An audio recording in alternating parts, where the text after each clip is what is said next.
Ger, we're at your yard at the launch of the Foran EBF series, and I have to say I thought over the last number of years the series has really reinvigorated the game. Yeah, it's a huge addition. Any series that brings over 650,000 into the equation is to be applauded, and this has grown and grown every year since its introduction. You get one chance to win a maiden, and when you win a Foran's EBF maiden you get a minimum of 20 grand, and then you have the opportunity then to run for a first prize of 72,000 at the end of the year. So it's very much appreciated by the trainers, and when you have a horse that qualifies for one of the Foran EBF races, you make sure you're running it to qualify for the final.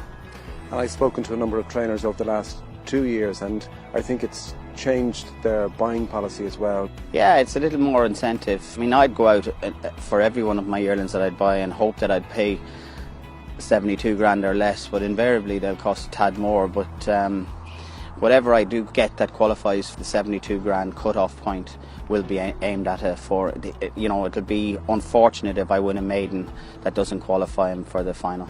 And just talk me through the process of your buying policy when you go to buy yearlings. I spoke to Kerry just before I spoke to you, and I think there's roughly about 1,000 yearlings that would be on your list, and that would be narrowed down. But just talk me through that whole process. We start in Doncaster in August. The sales I do is Doncaster, the Irish sales, which is Fairy House Goffs, and then we go over to Book 1 and Book 2. So that's the sales we cover. I suppose there's about 1,000 yearlings we'd go through to narrow them down to the few that we buy. It's getting more difficult. There's huge competition out there. They're not getting any cheaper. Invariably I like a horse. The first thing that attracts me to a horse is how it looks, its head, and then it has to have a nice walk, and the conformation has to be good, and the team always make that decision for us, and it's just a knock-off process, and then you go in and you value it to as near as you can to the current climate, and you go in and try and buy it as cheap as you possibly can. And when you've gone and you've bought your yearlings over the last 2 years, has the series been in the back of your mind, the Foran EBF series, when you've been purchasing those yearlings? Absolutely, yeah.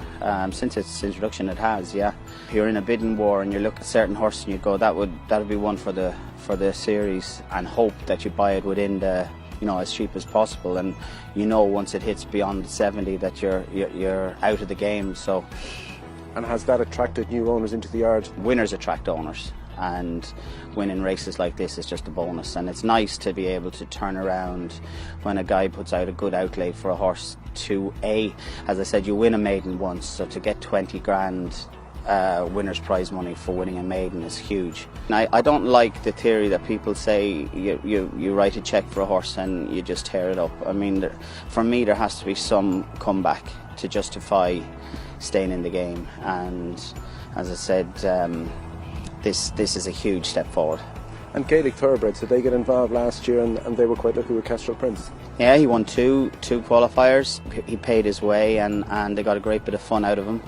And he was a horse that we definitely aimed at the Foran's races because he qualified and we knew he had ability, So 72 grand is a huge prize in the current climate, whether it be over here or in England, a huge prize and a welcome addition no matter how big or small the owner is. And talk me through the process then when the yearlings are purchased. Where do they go? Who breaks them at? What stage would they arrive at the yard here? This year was different. They all come home from the sales and they go to a farm, Ronnie Boland's farm in Kilcock, and we try and once we make sure that they've no vices, they go out to the paddocks. They all get a minimum of a month in the paddocks, and then they'll start going down. We've a triangle here with Ronnie Boland and then Jerry Kane, and the yearlings are just taking along at a very slow pace. I don't ask any questions. Even now I've probably changed our policy. We let the horses come, some will have open knees, some are backwards, some are more forward than others, but I let the cream come to the top and I let them find their own way. If they're good, they're good, and hopefully more are good than are not. And is it a case that they would be naturally precocious and naturally talented, and that those horses would just sort themselves out anyway? If they're here in the main yard, they're ready to do fast work, and they're ready to take the hard training, as you would say. But this year we're letting them find their own. They're lovely. You've just seen them, a lovely bunch of 2-year-olds, and those that are precocious will step forward, and those are not will go to the back of the class. In 2018, last year, Ger, you had 16 runners, 5 winners, you had 7 individual owners, The auction price of the 2-year-olds that you ran ranged from 2.5 to 58 grand, but you won a staggering amount of prize money.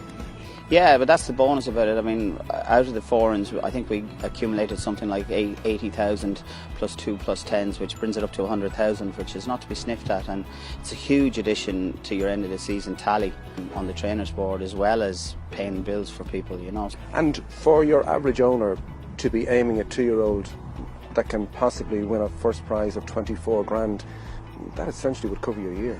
Yeah, it would. But listen, everything's a bonus, Dave. You know, I mean, you're an owner. You won the race last year. Thanks for giving it to me to train. Well, I sent it to a proper trainer. And you did. And he's since retired. So the moral of the story, if you have Dave Keane in your yard, you're going to retire. I couldn't listen to you. And you have some nice horses that'll qualify for this series as well. Hopefully, yeah.